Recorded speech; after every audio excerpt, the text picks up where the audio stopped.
14장 24절에서 33절까지 읽겠습니다.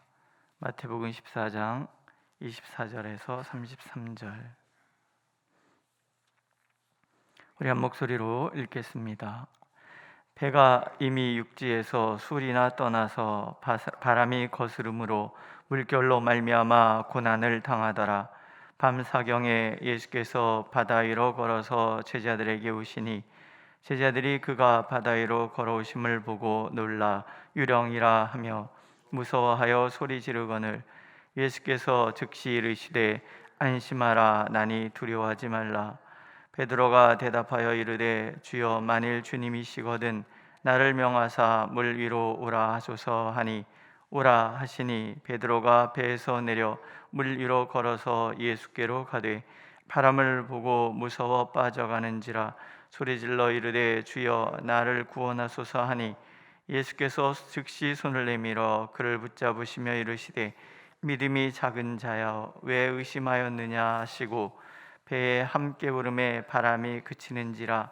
배에 있는 사람들이 예수께 절하며 이르되 진실로 하나님의 아들이로소이다 하더라. 아멘. 오병이어 기적은 사람들에게 충격을 주고 흥분시켰던 것 같습니다. 아마도 광야에 목자 없는 양 같았던 사람들이 드디어 그들이 바라던 자신의 모든 필요를 채워줄 수 있는 왕을 만난 거죠. 아마도 그들은 예수님과 함께 있으면 더 이상 먹을 걱정 없겠다 이런 생각도 했던 것 같습니다. 그런 모습을 예수님이 아시고 즉시 제자들을 재촉하사 건너편으로 가게 하시고 당신은 기도하러 산으로 떠나십니다. 육체의 문제가 해결되는 그 순간이 사실은 영적으로 가장 위험한 순간이다라는 것을 우리는 이 말씀을 통해서 알 수 있습니다. 떡이 마음을 차지하는 순간 하나님의 뜻은 내 안에서 온데간데 없이 사라져 버린다라는 거죠. 이걸 상징적으로 풍랑이다 이렇게 얘기할 수 있습니다. 육신의 소욕과 성령의 소욕이 부딪히는 데서 오는 풍랑입니다. 육신의 소욕을 거스린다는 것은 너무나 고달픈 일입니다. 그래서 우리는 어떻게 인생에 찾아온 내 욕망으로부터 일어난 풍랑을 이길 수 있을까 하는 법을 말씀을 통해서 배울 필요가 있습니다. 첫 번째는 내 인생의 풍랑이 찾아왔을 때 설령 그것이 육신의 정욕에 의한 풍랑이라 한다 할지라도 우리가 기억해야 될 것은 예수님이 나를 보고 계신다라는 것입니다. 예수님께서 그들이 육지에서 바람이 거슬러서 물결 때문에 고난당하는 것을 보고 계시는 거예요. 알고 계시는 거예요. 우리 앞에 나오는 거라사 지방으로 가기 전에 만났던 풍랑과 좀 다르죠. 지금 이 상황에서는 배에 주님이 계시지 않습니다. 앞에서는 배에 주님이 계셨잖아요. 욕망이 예수님을 내 삶의 자리에서 밀어낸 거죠. 그러면 풍랑 그 자체가 위험한 것은 아니에요. 이미 제자들이 경험했잖아요. 풍랑이 위험한 것이 아니에요. 내 마음이 둔감해져서 믿음을 잃어버리는 것이 위태로운 거예요. 신앙의 위기는 환경에 있는 것이 아니다라는 거죠. 주님을 거스르는 삶에 있다라는 것을 하나님 알기를 원하시는 거예요. 그러나 우리가 인식하든 인식하지 않든 마치 우리가 주님을 밀어낸 것 같은 느낌을 받든 안 받든 관계없이 하나님은 나를 보고 계신다라는 거예요. 나의 삶의 자리를 살피고 계시는 거고 나를 위하여 기도를 멈추지 않으신다라는 거예요.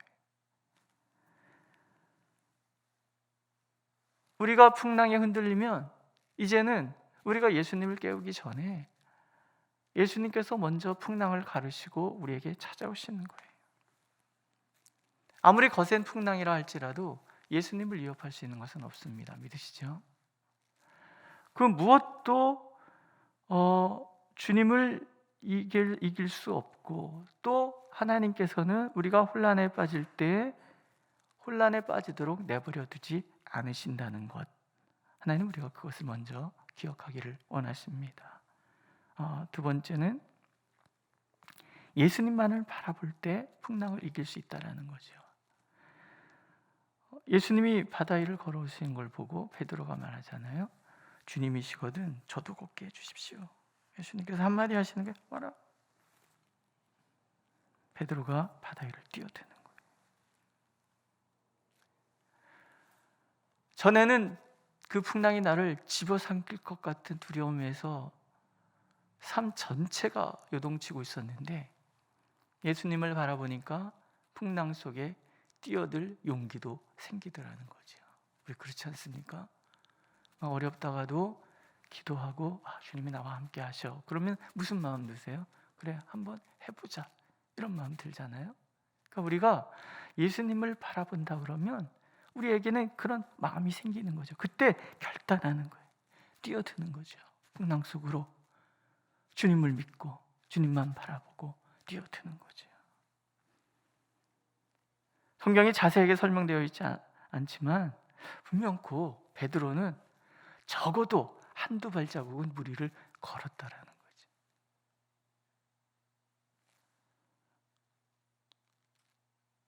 무슨 생각 드세요? 에이, 그거야 뭐 어쩌다 있었던 일이지, 우리 이런 마음 들지 몰라요?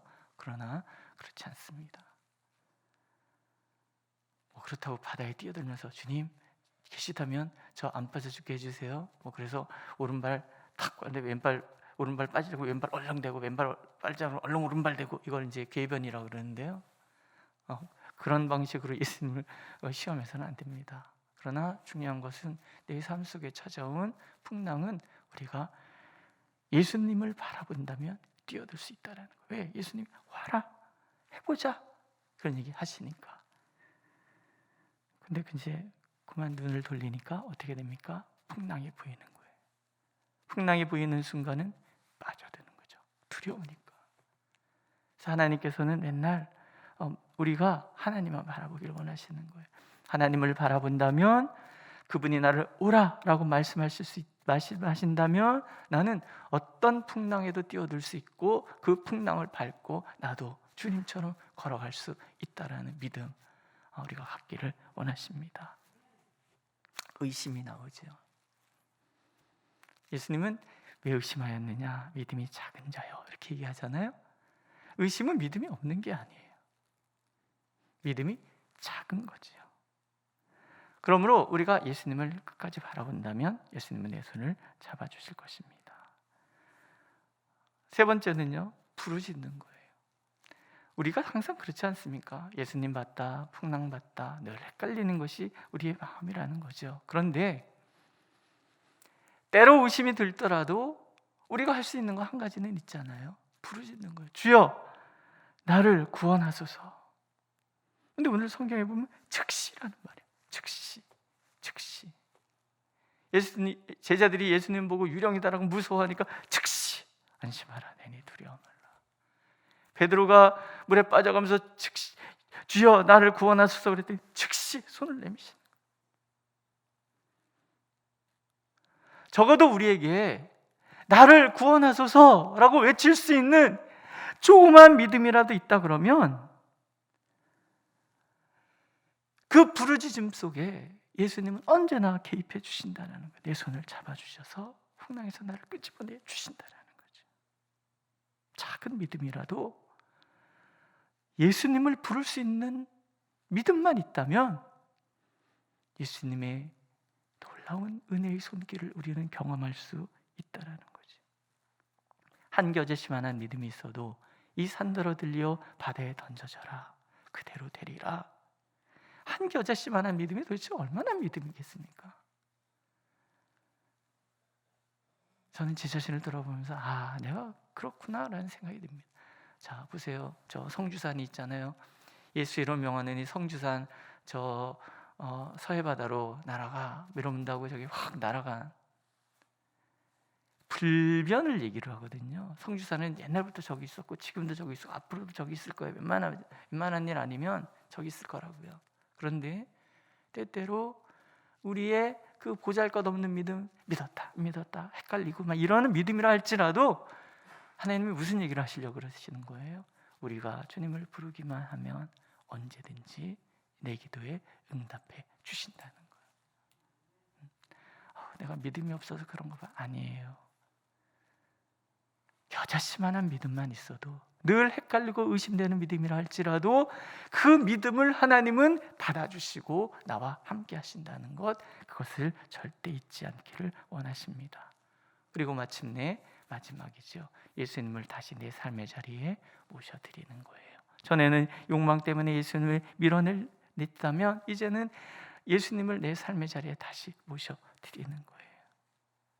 늘 욕망에 휘둘리는 것이 우리의 삶이기는 하지만, 그러나 돌이키면 되는 거죠. 다시 예수님을 내 삶의 자리에 모셔드리면 되는 거죠. 그랬더니 상황 종료, 바람이 고요하고 잠잠해졌다. 오늘도 우리의 삶에는 이러저러한 바람이 불 수 있습니다.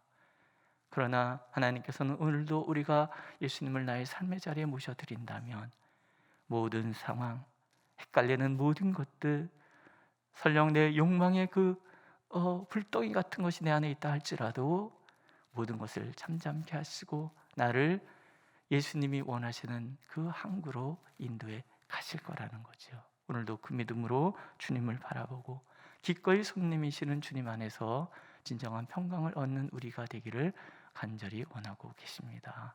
기도하겠습니다. 주님을 우리 배에 모시고 있으면 진정한 고요함과 형통을 경험하게 될 줄로 믿습니다. 주님, 때때로 우리 마음이 위태롭고 또 끊임없는 의심이 든다 할지라도 우리가 주님을 향하여 손을 내밀고 주님을 향하여 부르짖사오니 우리 손 잡아주시고 우리를 인도하여 주옵소서. 이 교회가 우리 성도들의 가정과 직장과 사업장에서 우리의 삶의 자리가 그렇게 주님 때문에 담대할 수 있도록 어떤 거센 풍랑도 이겨내는 삶이 되도록 인도하여 주옵소서. 예수님의 이름으로 기도드렸습니다. 아멘. 하늘에 계신 우리 아버지, 아버지의 이름을 거룩하게 하시며 아버지의 나라가 오게 하시며 아버지의 뜻이 하늘에서와 같이 땅에서도 이루어지게 하소서. 오늘 우리에게 일용할 양식을 주시고 우리가 우리에게 잘못한 사람을 용서하여 준 것 같이 우리 죄를 용서하여 주시고 우리를 시험에 빠지지 않게 하시고 악에서 구하소서. 나라와 권능과 영광이 영원히 아버지의 것입니다. 아멘.